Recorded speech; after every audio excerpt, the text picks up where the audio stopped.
What is up, everybody? Welcome back to the channel and welcome to another video here from my lovely hotel room in Anchorage, Alaska. So when I left you guys yesterday, we were just getting into the Arctic gear requirements. Before we go that far, let me get some stuff together and we will go over what I had to do to get up here, within 3 days. Essentially, I accepted the job in Prudhoe Bay, Alaska on Friday. Today is Wednesday, but I flew up here on Monday. So, accepted it Friday. I was on a plane, 7 o'clock in Las Vegas, Monday morning. So, let's get into it. Alright guys, so first things first, when I accepted the job on Friday afternoon, midday, whatever it was, he told me to get online and just see how fast I could get up here, because there's a lot of requirements, and essentially you're on your own dime until you leave Anchorage. So right now, everything that I'm spending is coming out of my pocket, whether it's food, clothes, planes, Uber rides. So everything until the moment you leave Anchorage is your own expense. Once I leave Anchorage and fly to Prudhoe Bay, which I'm hoping is sooner than later because I don't want to just sit here spending money. Once I leave and fly to Prudhoe Bay, then essentially I'll be in a man camp. And so I'll be camped up with whatever oil field I'm going to work with, whether it's Exxon or BP or whoever I'm going up there to work with. And so I'll be in a man camp, but they essentially provide all your food. Obviously you don't need a hotel. They have all your housing and stuff covered. And so once I get to Prudhoe Bay, I won't have any expenses while I'm here per se, other than if I want to spend a little bit of money. One thing one of the guys did say is $100 cash for emergency cash, and then he said to get a phone card to take up there, and so I might be spending a little bit of money on those just in case you're in a camp that doesn't have service.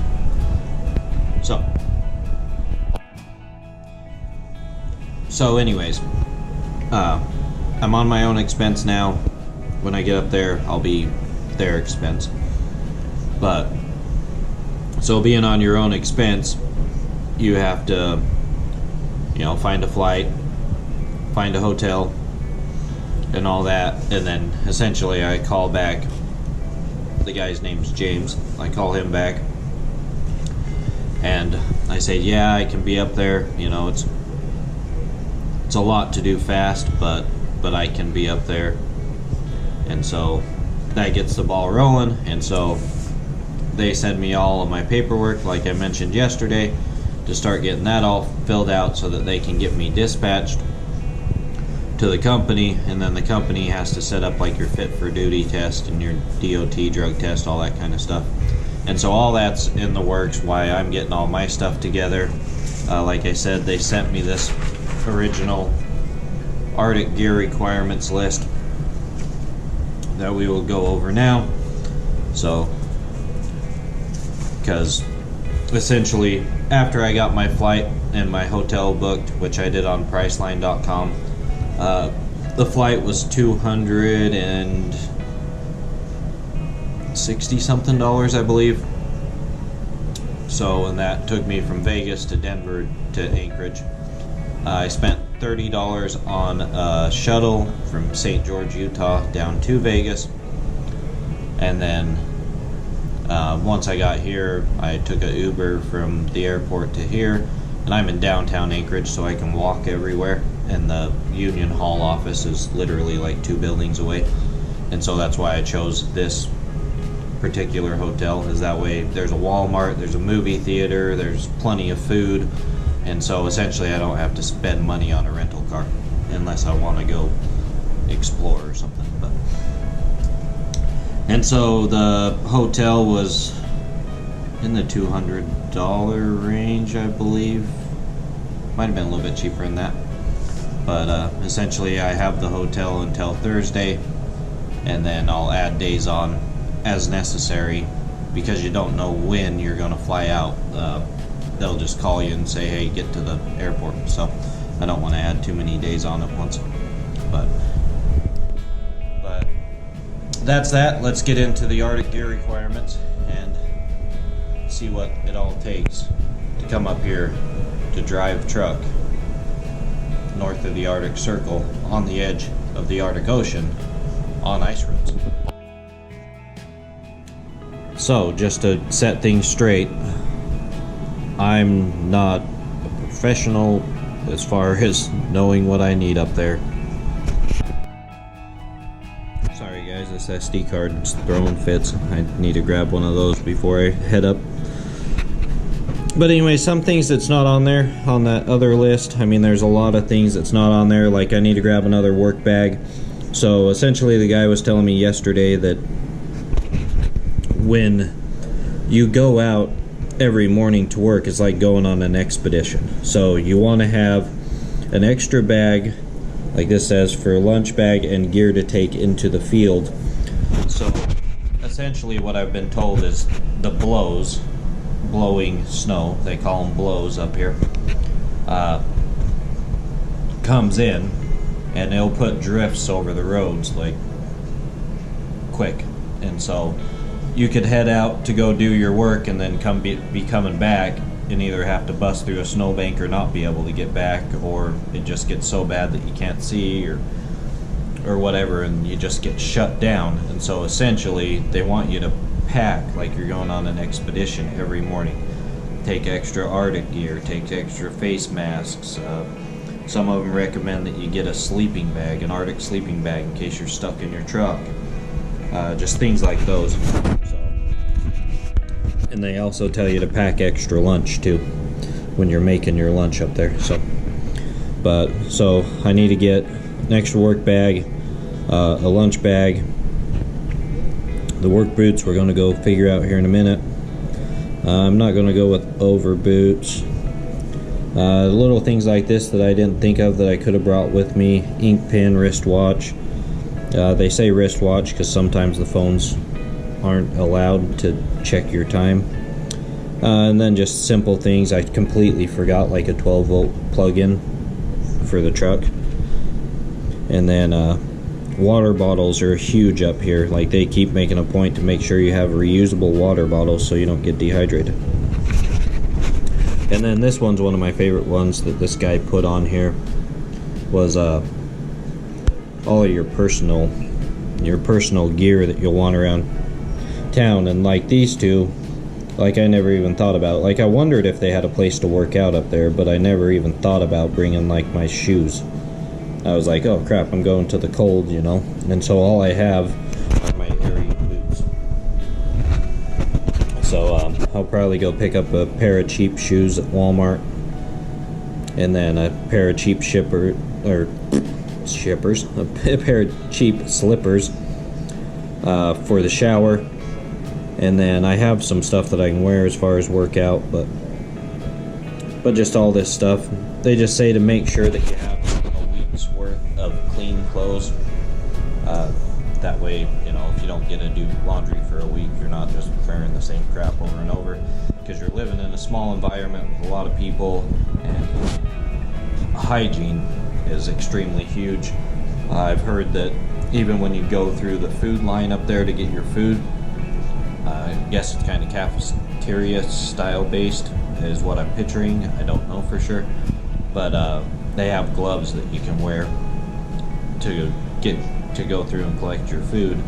That way you don't spread germs and infections, you know, if somebody's sick and things like that. I guess if you get sick up there, they just flat out send you home. Like, if you have to miss a day because you're sick, they send you home. They're not risking you getting everybody else sick. So, And then back to things like this, fingernail tweezers. Like, I have all this stuff with me. Random things to think about bringing. Alarm clock. The guy that made this said that it was necessary to have an alarm clock, not just for waking up, but he sets his alarm to remind him to go to bed so that he gets adequate sleep. And then such and such. There's the calling cards I told you about, $100 cash, your bills, things for direct deposit, all that kind of stuff. But if you guys want to stop and read more about that, you can. But that is the North Slope gear list. Alright, so I got the gear list, and then the next thing was just finding as much stuff as I could by Monday. Well, by Sunday, because I was flying out early Monday morning. And so I jumped on Amazon and got on there and just started getting things for Arctic conditions that would be there to my house Saturday, Sunday. You know, it had to have guaranteed delivery Saturday, Sunday. Not about wasting money that's for stuff that's not going to show up on time. And so luckily everything did. But I got gloves, I got Arctic bibs, as you can see there. I got this caterpillar coat, or parka, I guess is what they classify it as. Really nice. Just it has reflective reflective stripe on it, and then it has a waistband that you can cinch up here in the middle. Sorry guys, the light in this hotel room just absolutely is horrible, but that way you can keep the wind from not coming up under your coat and going up into you. So essentially, you know, the waistband will be going around the bibs in that area, so keep all the wind out. And then they say up here to just dress in layers. Don't try to just wear one big item and think it's going to keep you cold or warm. It's not. So they just said to get everything big enough to where you can layer things. And so essentially, like under the jacket that I have on right now, I can reach up under here.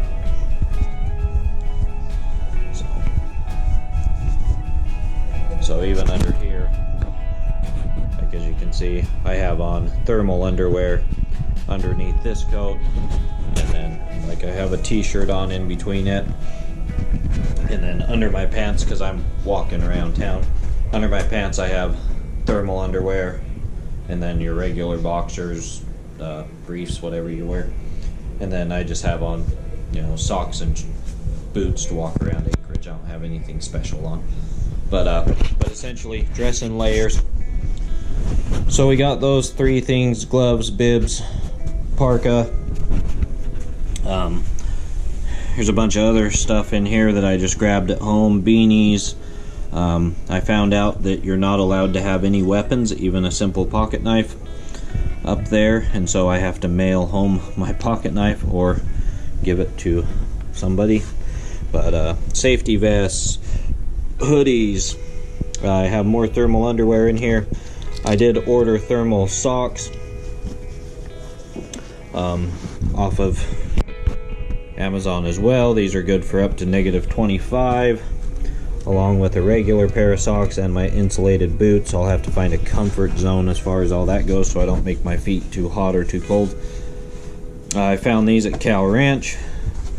These are insulated work gloves with, pull it out, it has the wrist protectors on it, so it'll go nice and far up my arm. I have plenty of flannels, and then somewhere in there I have sweats and pants and flashlights and all that kind of stuff. But so essentially I just have everything that's checked off on the list that you guys seen in my backpack. So I just brought that one big bag in my backpack. My backpack had all my electronics in it, GoPro, laptop, phone cords, extra phone cords, extra power cords, everything but that dang 12-volt freaking charger. So, but yeah, so anyways, that catches you guys up to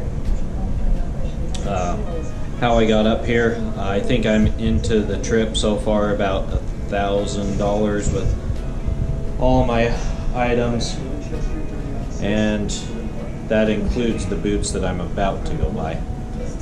So, and then we need to get some other things as well. Like I said, we need to get that work bag for sure, a collapsible lunch bag, and then some of this stuff down here as far as workout shoes, shower shoes, and a few other things.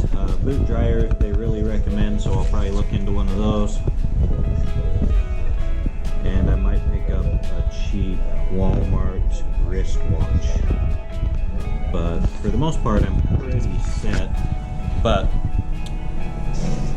the flight that goes from Prudhoe Bay, or from Anchorage to Prudhoe Bay, your bags can only be 50 pounds. And so the work bag I'm going to use as an extra bag. You can have 4 50-pound bags to take with you from Anchorage to Prudhoe Bay, and then a carry-on, or a carry-on and a personal bag, I think. And so, but none of them can exceed 50 pounds, and by the time I get boots and everything, or put all my old boots in my bag, I'm just going to have way too much crap by the time I leave Anchorage. And so I need to grab another bag anyways, that way I'll have the 2 big bags and then my backpack. So, but hopefully that helps you guys. That gets you up to here, and about the money that I'm at price wise so far going into the job, and now I'm just kind of waiting around. In the next video we will go over what I had to do once I get here as far as all the paperwork and the classes and stuff I took yesterday over at the union office, and kind of what I'm doing now. So I will see you all on the next video.